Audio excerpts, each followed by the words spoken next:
Scrooge Sunday.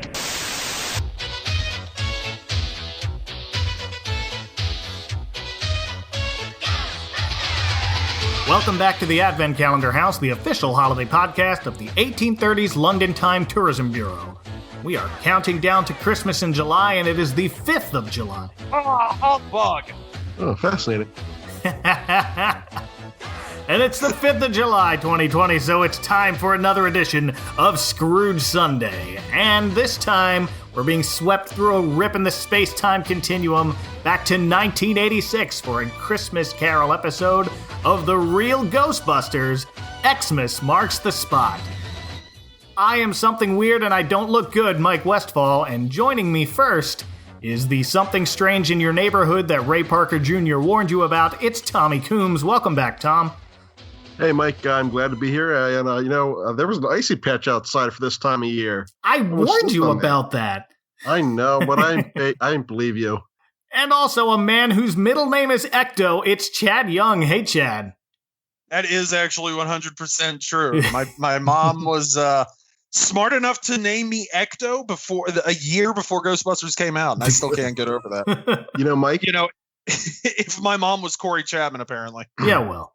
So I like to say that Chad is the Slimer of our podcast because he's bald. He loves the taste of Ecto Cooler, and if he had an action figure, it'd come with a pizza. It's true. With sausage and pepperoni? You bet. That's literally for like 4 people to get, and I'll explain it off camera, Mike. That'll go on the Patreon that doesn't exist. Yes. Oh, so the one that no one pays for. Yeah. Don't threaten me with extra work, people. So where to begin? How must-watch was the Real Ghostbusters on Saturday morning for you guys? Oh, my gosh. It was my number one. Yeah? It was my must-watch. I remember on when I got home from school, when I was in kindergarten, it was, I think, WPHL in Philly. Okay. It would be the afternoons I would get off the bus at like 2:10. Ghostbusters would be on at 2:30, followed by the animated Dennis the Menace. That's probably when I would catch it, because I definitely wasn't watching it on Saturday mornings in 1986. It was on at 10 a.m. on ABC. I was busy on CBS watching Pee-wee's Playhouse. Really? Yeah. It would depend on the episode of Ghostbusters whether or not I would switch on and off. Because usually ABC was my mainstay on Saturday mornings. Okay. I flipped back and forth depending on what I wanted to watch. It was just like you had Pee-wee and Muppet Babies on CBS. You had Gummy Bears on ABC. So Captain N and Super Mario Brothers 3 were on NBC. So I had to flip around all over the place. I remember NBC I would switch to for the video game cartoons. Yeah. That was it for me. Really? Even with like Alf and all that? I didn't watch the animated Alf. I only saw an episode or two. I didn't like animated Alf as much as I liked live action Alf. I think I liked animated Alf as a kid more than I did like regular Alf. And I loved like live action Alf. Yeah, that's saying something coming from you. Yeah, exactly. I mean, but then again, I was like, 5 or 6 or whatever it was. But did either of you see this episode as a kid? Because I did not. I did. Okay. You did? Oh, wow, I cool. distinctly remember seeing this episode as a kid because I actually rewatched it before the episode tonight, and I can remember as a kid. Then when they're like, oh man, we gotta the car broke down. We gotta see what's up ahead. They brought their proton packs with them, and even as a kid, I'm like, what? Why do they have the packs with them? Easier to draw them that way.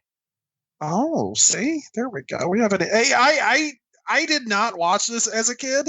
I watched it later, and it kind of became one of my favorites. But it took me a few watches actually to kind of notice that they had their proton packs in the snow, like especially when Peter gets out.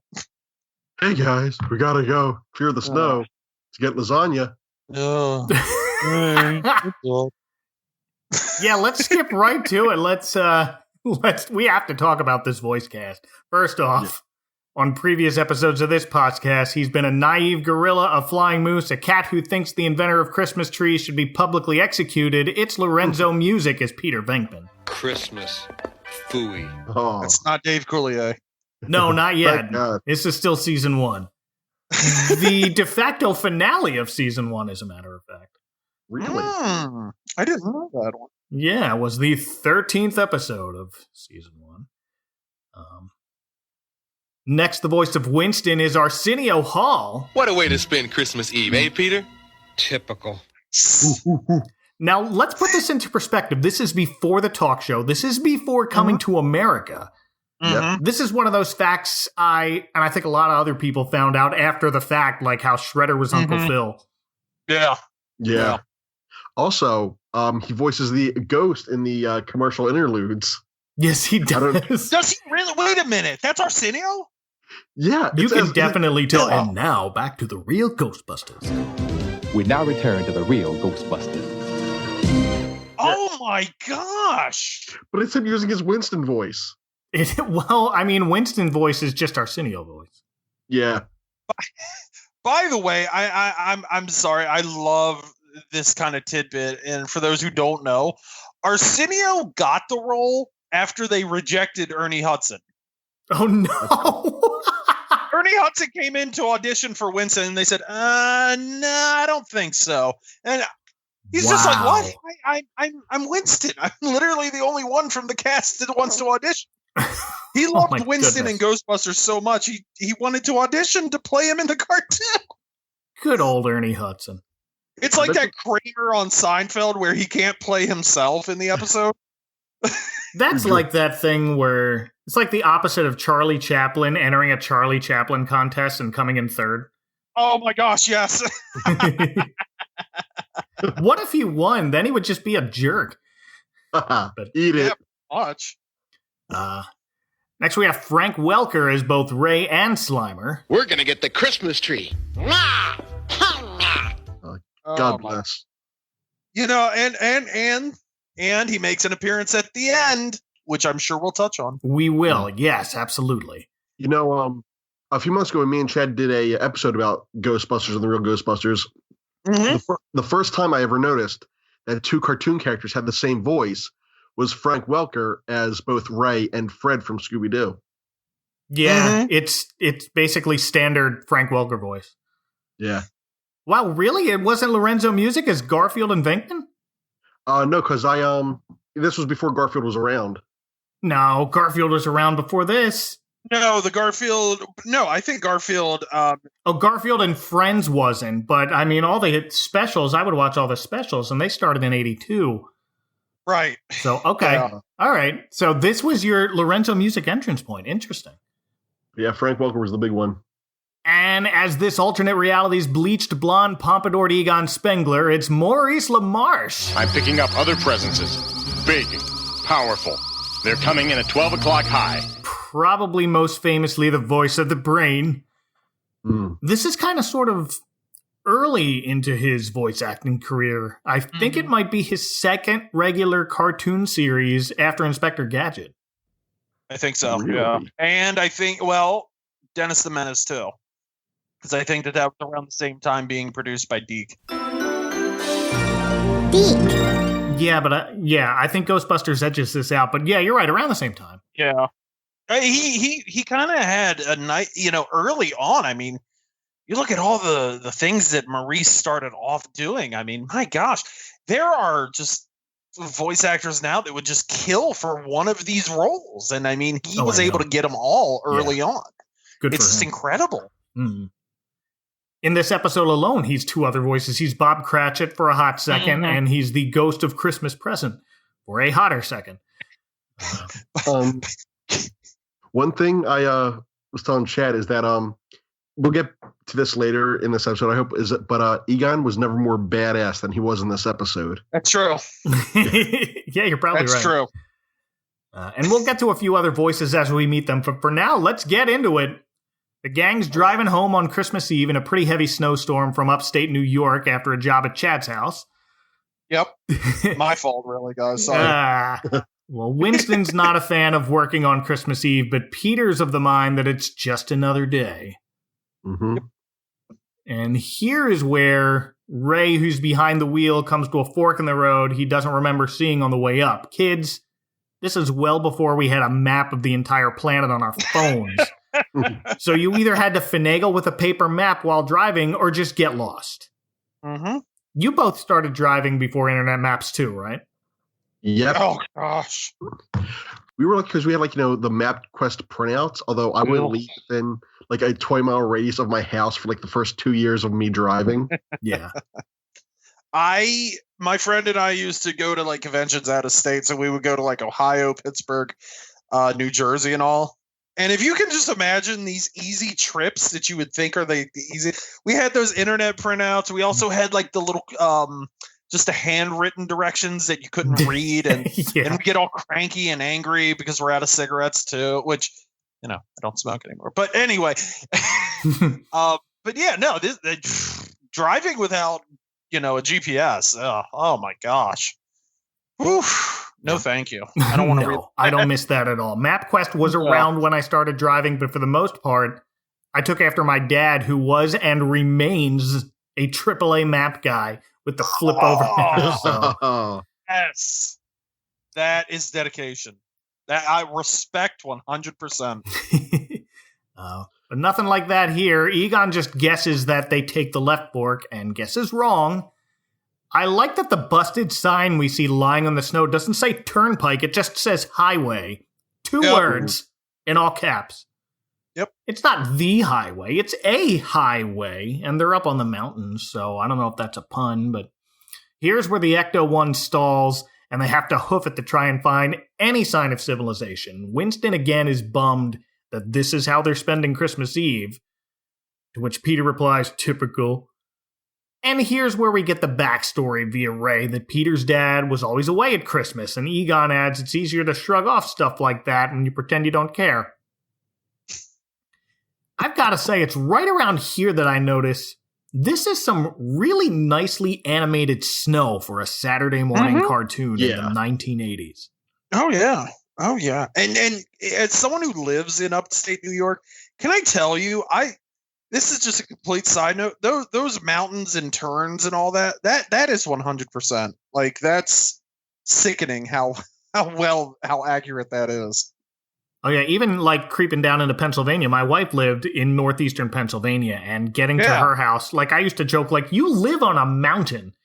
Yeah. Which is not entirely true, but it's close enough. The first time I caught this a couple of years ago is my friend lent me the Real Ghostbusters Firehouse set from Time of Life. Oh, my cousin had that. I loved it. I still need to get it back. It's been 4 years. But this is one of the first episodes I watched, and I was just, by that point, I had already moved up here, and I was just like, wow, that is completely accurate. Like, you will break down if it's snowing in the mountains in New York. Except perhaps for the huge vortex around the bend that they don't even see before it sweeps them off their feet and through the space-time continuum. Whoa. Anybody get the number of that truck? And we discover before they do that they've traveled to London in the year 1837, because we see Bob Cratchit and Tiny Tim purchasing their incredibly tiny Christmas duck. It's usually a goose, but no matter. And we never see them again. You think, oh, they're going to come up. Nope. Nope, not at all. Meanwhile, the Ghostbusters are walking through town, still unsure where they are, when they hear a ghastly moan and follow it. Egon's psychokinetic energy meter leading the way just in time to see Jacob Marley float out of Scrooge's window and into the sky, followed by the arrival of all three ghosts of Christmas past, present, and future at the same time. Mm-hmm. Time for the boys to suit up. Uh-huh. Yup. You know what that means. Dun, dun, dun, dun, dun. And here's where we meet Scrooge, portrayed by Peter Renaday, the voice of Splinter. I will not go with you. Get away from me, spirits. Leave me be. Let's back that up. Did I screw up his name? He is the voice of Vernon J. Fenwick. Okay. The greatest Teenage Mutant Ninja Turtle character ever, and Jonathan Stewart will back me up on that. He won't, by the way. I don't think anyone will. He's got a long resume, but Splinter and Vernon are the ones that are going to stand out for most of this show's audience. Oh, yeah. And maybe he was Master Blaster on Kid Video. He was Master Blaster? He was Wait a Master minute. Blaster. He was not. It's on there, man. You're full. He was not Master. Wait a minute. Same dude. Oh my gosh. Yeah. Okay. You're right. All right. I apologize. And the last voice I'm going to mention right now is the Ghost of Christmas Past. It's Mona Marshall. Young says no. You do him far more disservice than us. The current voice of Sheila Broflovsky on South Park. We talked about her. Who was she? She was one of the Glow Friends, too. She was Scuttlebug. But it's kind of an odd move to have all three ghosts show up at the same time. Did that throw you guys off at all? Yeah. Okay. I mean, it's a 20-minute, it's a 22-minute cartoon, and if this is how they keep it 22 minutes, fine. Not only that, they arrive like 15 seconds after Marley leaves. Yeah. Why don't they just come with him? Yeah, that doesn't really make any sense. Well, he's got to, do the warning spiel. Okay. I'll give you that. It takes several steps. It's a several-step process to redeem a soul. FYI, bro. But despite their warnings, the Ghostbusters bust the ghosts of Christmas before they have a chance to reform Scrooge. But he still does the old, I'm as happy as an angel, I'm as merry as a schoolboy. And Ray asks to use his phone because they don't know it's Scrooge yet. And as far as they know, they're just in a very quaint mountain town off the grid. Peter writes up a bill, and Scrooge at first is upset, like, you charge money for this service? If I'd known that, I would have dealt with it myself. I wanted to see that, by the way. I wanted to see how he would have handled that, too. Yeah, well, I think Ray did, too, because he's like, okay, then, Egon, let him loose. Oh, that's classic Bill Murray, by the way. Yeah. Oh, I'm surprised that was like a Ray line, not a Venkman line, also. You're right. Well, Venkman was talking something because Ray's expression during this, before he says that, is interesting. Like, I think they were trying to hint that Scrooge's bit about there's more gravy than a grave sounded familiar to Ray, but he couldn't quite put his finger on it yet. Yeah. But before Egon can reopen the trap, Scrooge gets out a bag of money from under his mattress and pays them with a single mint shilling dated 1837. Ray seems very happy with that coin, but should he be? I mean, in 1986, probably not. Well, it's math time. Okay. I looked it up. I looked up the value of a mint condition shilling from 1837. If you had that coin today, it would be worth between $450 and $600 US. Oh, so. And that's 2020 dollars. February 2020 dollars before the thing. Yeah. Now this was three ghosts. Now, if memory serves me right, for the Slimer drop at the Sedgwick, they were paid $4,000. Mm-hmm. So Scrooge got off pretty easy for this one. Yeah. So and on top of that, I used the inflation calendar. So in December 1986, it's roughly in the low 200s. You're right. Yeah. It was 4,000 plus another grand for the proton pack. Yeah, proton charging. They were doing a special. Yeah. Oh, yeah. So $5,000 a pop, still a bad deal, Ray. Also, to be fair, it was kind of on the spot. It was. And they don't know where they are. But no matter. They accept the coin and they're on their way, and once they're gone, an unreformed Scrooge declares war on Christmas. Yeah. Now, he shakes his fist at the sky. Is he talking to God? He's talking to the ghosts. Oh, okay. But ghosts are in the trap. No, he's talking to Marley. Marley left. Oh. Maybe. He could be talking to God. Damn it. You and your kid? The Ghostbusters head back up the mountain, and here's where it hit me. London's not a mountain town. Could be. They didn't know they were in London, but still. Could be. They didn't Not with that attitude, Mike. The vortex spits them back out to 1986 upstate New York, and the Ecto-1 magically works again. Right on. And this time it's Egon who hesitates for a second, thinking everything they just witnessed seemed familiar, but whatever. They head back, and props to Ray for flawlessly backing up down a snowy mountain going at least 30. I was impressed. That's some skill. I mean, and this is just only 2 years into owning the, let's if we're doing math, I mean, let's say it's 2 years into owning the Ecto. That's impressive as hell. Did Red work for I guess when he worked for a morgue or something before he was a psychologist. Mm-hmm. That's a good point. Didn't think was of he that. the driver? Could be. Interesting. Well, back at the firehouse, Ray and Winston declare they're going to take Peter shopping for a Christmas tree, and both Janine and Slimer respond, "Bah, humbug." Fascinating. Sorry, Tommy. I said it earlier. You did. Again, Egon is puzzled, but doesn't dwell on it. Meanwhile, out in the city, no decorations. Everyone's yelling at each other, New York style. "I'm driving here." Winston finds a copy of a book on sale called A Christmas Humbug, written by Scrooge, because he's real in this universe. Yeah. And Ray recognizes the picture on the cover as the guy they helped and puts the pieces together. They've traveled back in time and saved Scrooge, who was never redeemed and apparently gained enough power to wipe out Christmas. That's not the warning A Christmas Carol gives at all. No, not at all. And if you notice the picture of Scrooge on the cover, he looks evil. Yeah. He looks like the bad guy. So, geez, there's so many questions regarding this scene alone. So did Christmas just not exist, or is Christmas fictional in this universe? No, they stopped celebrating it. They know what Christmas is, and they know that it's around this time of year, but apparently it's now the tradition to hate Christmas every December, even though it doesn't exist anymore. I don't know. Give it time. I'm sure we're going to reach that point in the real.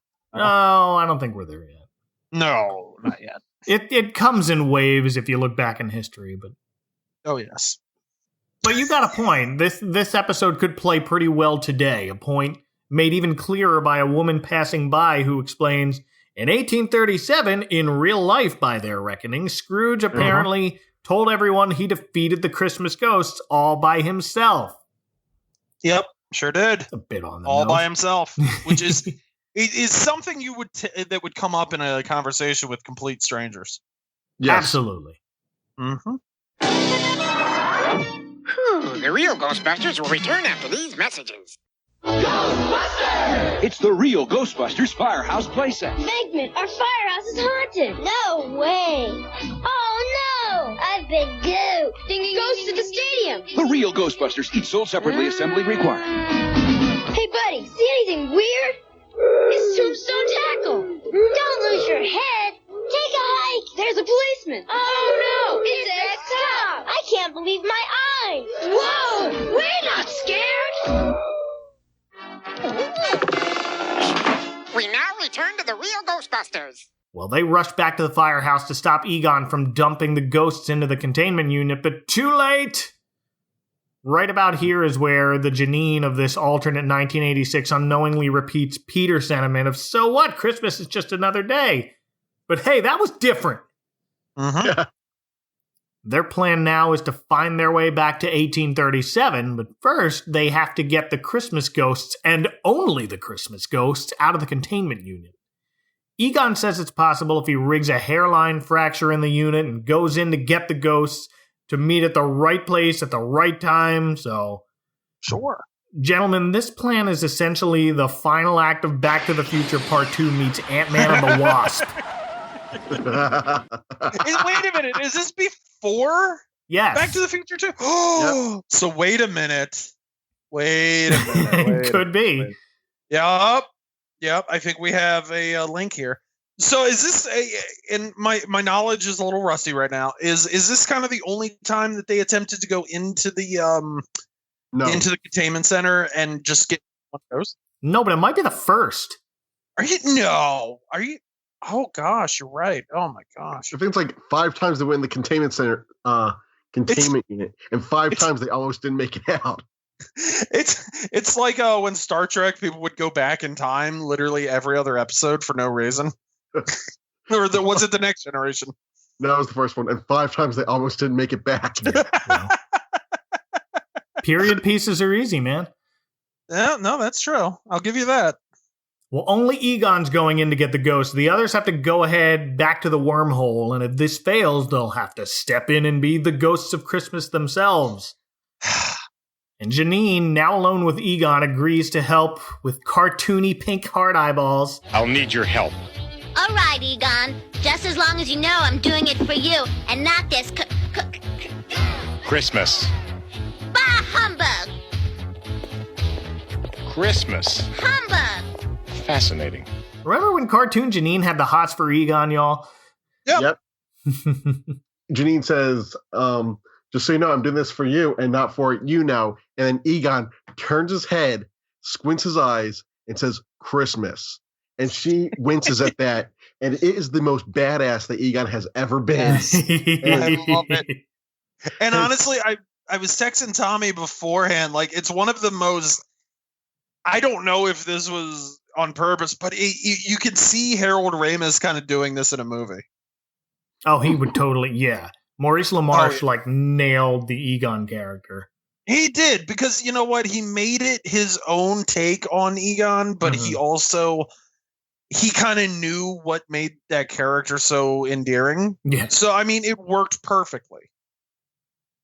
Absolutely. Yeah. Well, it doesn't take long for them to find their way back to the space-time continuum rip, and they're back in London, staking out Scrooge, who's already started writing a Christmas humbug, and it's still Christmas Eve. I guess when you're inspired, you're inspired. Sure. Egon brings up a point. He's like, now keep in mind, it's Christmas Eve here. It's also Christmas Eve there, which means the clock is ticking. So they're also going by Bill and Ted's Excellent Adventure rules. Also before Bill and Ted, because that's an 89 movie. Mm-hmm. Man, a lot of time travel writers went to the Xmas Marks the Spot episode of Real Ghostbusters. This is where it all converges, folks. We found it. Some mountain in upstate New York is the center of the time universe. Chad. Oops. So I guess, but it can't be that far upstate if they're able to get back to the city that quickly. Probably what? Probably Utica? I don't know. I don't know my New York geography. Neither do I. Where do they say steamed hams at? Is it in that area? Is that? I think it's Utica. Albany. Or Syracuse. No, it's not. No, it was Albany. Oh. In Utica. I'm from Utica. So you steam a good ham. I guess Peter drew the short straw and fills in for the angel-like ghost of Christmas past, wearing a blonde wig and a tutu that the Ghostbusters happen to have, along with some magnesium flares to fill in for the ghost's blinding light, and he falls into Scrooge's window on top of him, notably knocking his glasses off his face and under the bed, so I guess it'll be too blurry for him to notice it's a grown dude in a wig and not a translucent ghost lady. Take that, stupid.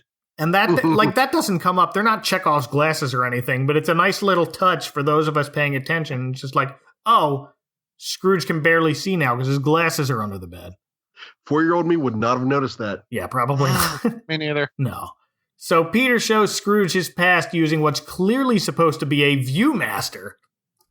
And good news, everyone, there is totally a Christmas Carol pack of Viewmaster reels. Ooh. Yes. Originally made in 1956, but reprinted in 2004 and available online. Like, you can legit buy this Christmas Carol Viewmaster reel from the 1950s on Walmart.com. Okay, you really can? Oh, yeah. Get out. I will. Links in the show notes. Awesome. I wonder if you can get that old Electro Woman and Dyna Girl Viewmaster. You know what? No, that's a bad idea for me. Never mind. Continue. So Scrooge has this Viewmaster strapped to his head while Peter runs around his room pushing Scrooge's wheelchair to simulate flying. This looks hilarious to us, but an old man in 1837 without his glasses late at night might have actually bought it. Oh, yeah. I believe that, yeah, honestly. Spirit, can we not stop flying now? Not yet. And don't touch the magic window. We'll fall. Here. What do you see now? Why, it's the school I attended. Why, I grew up there. I was a boy there. This also seems like a very Bill Murray-ish in a like if he was to be Yeah. and like this. I wonder like after watching this episode, maybe it's just me being speculative. Did Bill Murray see this episode when he signed on for Scrooged? Man, I wish. Wouldn't that be great? I don't think Bill Murray liked the show. He wait a minute, he didn't? I don't think so, because he said that he sounded like Garfield.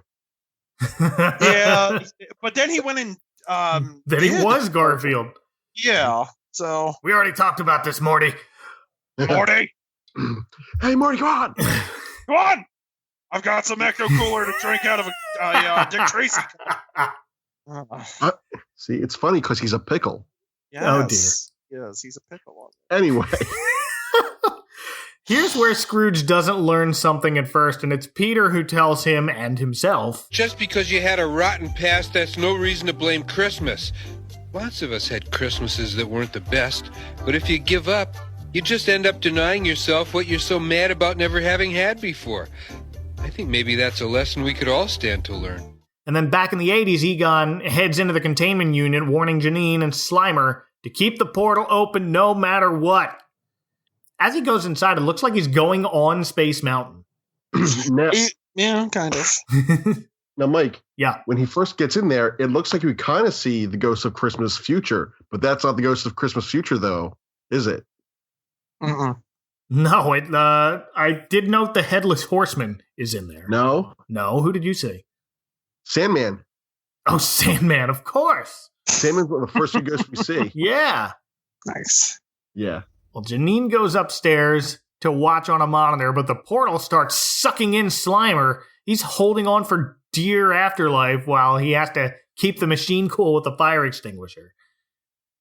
Meanwhile, Egon finds the ghosts he's looking for, but the other ghosts in the containment unit have figured out what's going on and gang up to try and follow them out. It's a quick scene, but they make it out in time, and Egon closes the unit before anyone else gets out. He has the Christmas ghost travel in his trap, and I guess they find their own way upstate to the time portal?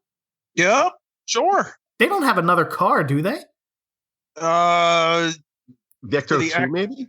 Yeah, Ecto 1A? No. This is pre-89. What was the yellow Real Ghostbusters toy?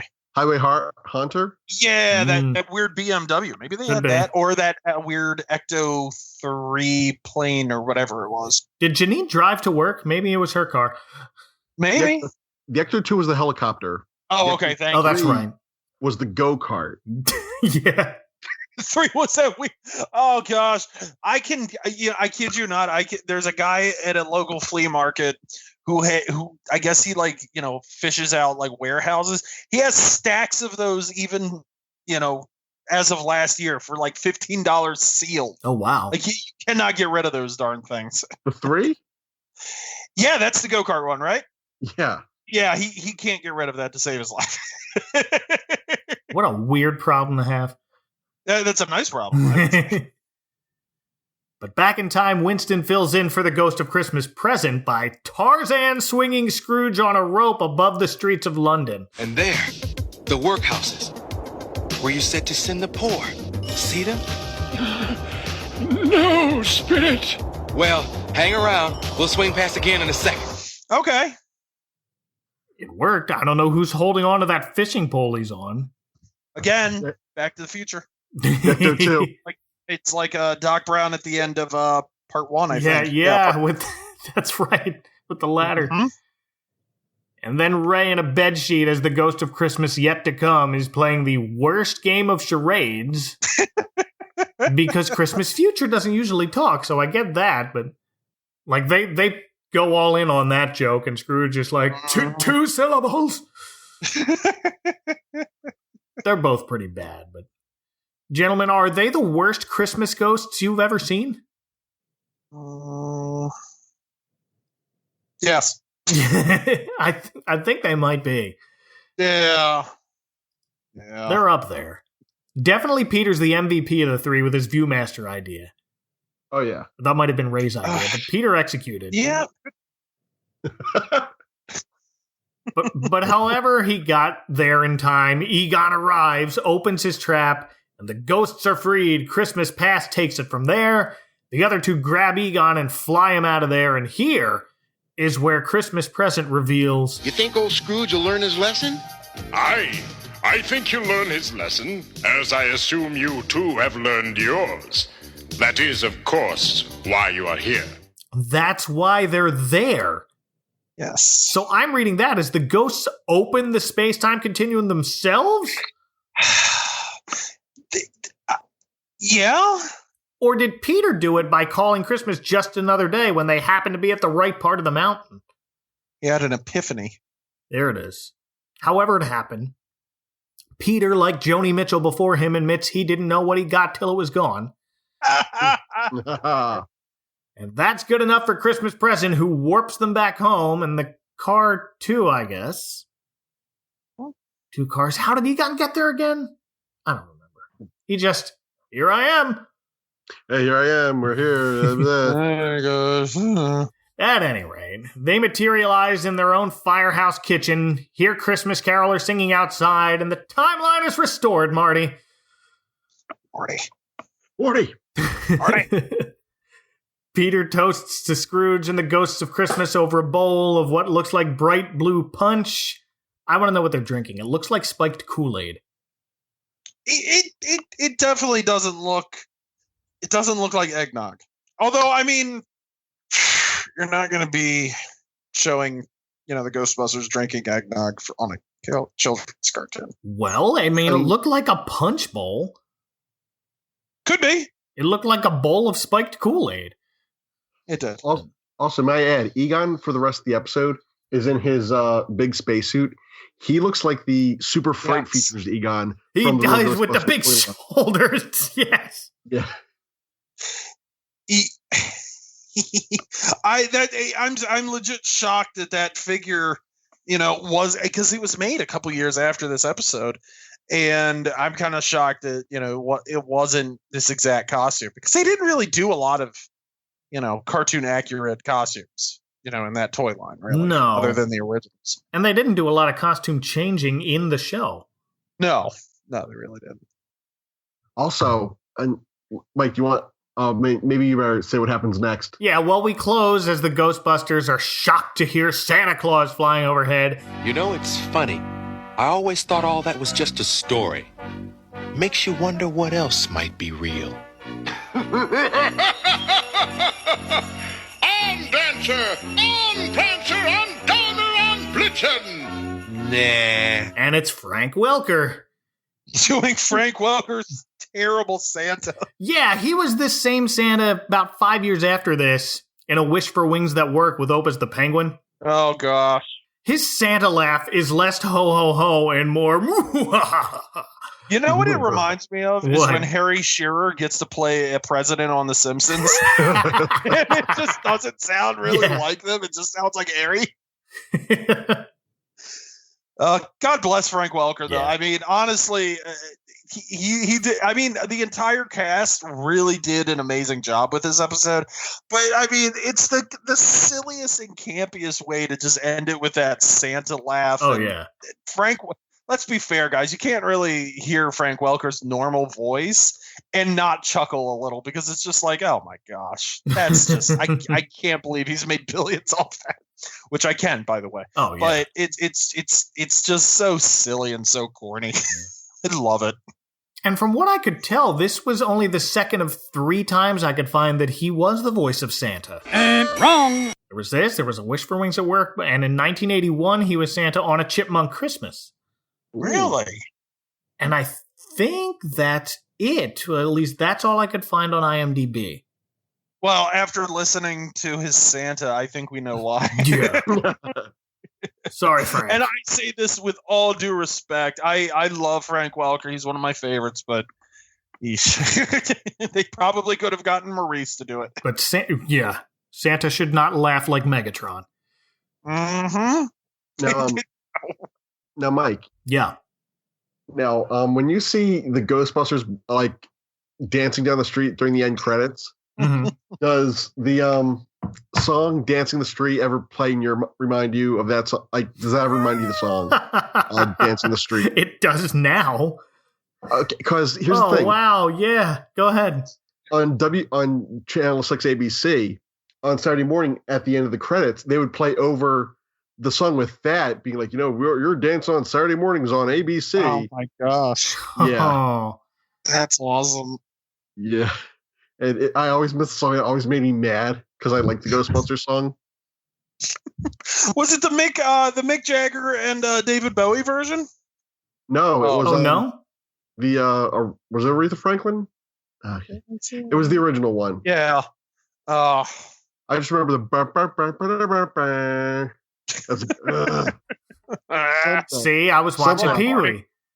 No, it's Martha and the Vandellas. Okay. Oh. Someday. Marty, I gotta watch it with the original bumpers. Well, Marty, come on! That thing, the Frizzies news ad is gonna be on. It's not a Wise commercial unless they have the Christmas wreath.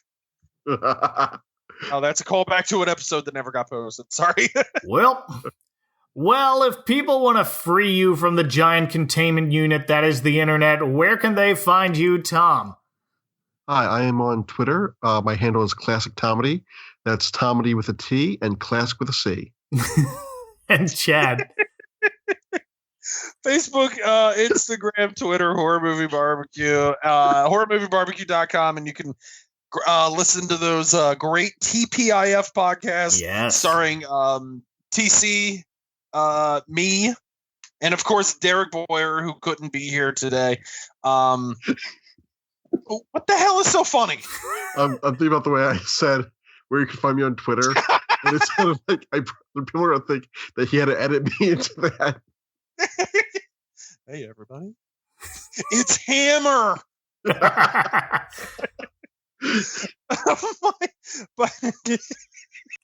Guys, thank you so much for coming on this one. Podcasting makes me feel good. I like that. Oh, always a pleasure, buddy. Well, you can find show notes for all the tangents we went on at adventcalendar.house and say hi to me on Twitter at adventcalhouse. Next time, we take a break from counting down to Christmas in July and rewind back to Easter. Until then, for Chad Young and Tom Coombs, from the depths of a giant space-time vortex on top of a mountain, this is Mike Westfall saying, beware of the icy patch. Hey, Tommy. Yep. Yeah. I hate to take over, Mike, but I got to do this because Tommy does this great. Okay. Take us out the TPIF way, Tommy. Oh. After these messages, we'll be right back. Yeah. I'm sorry, Mike. I could not pass that up. Good night.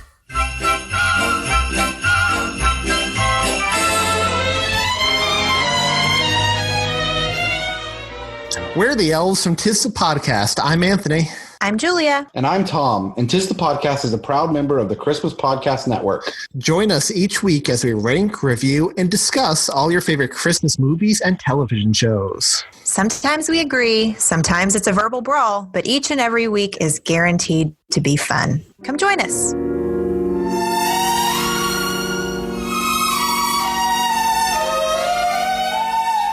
Next time on the Advent Calendar House.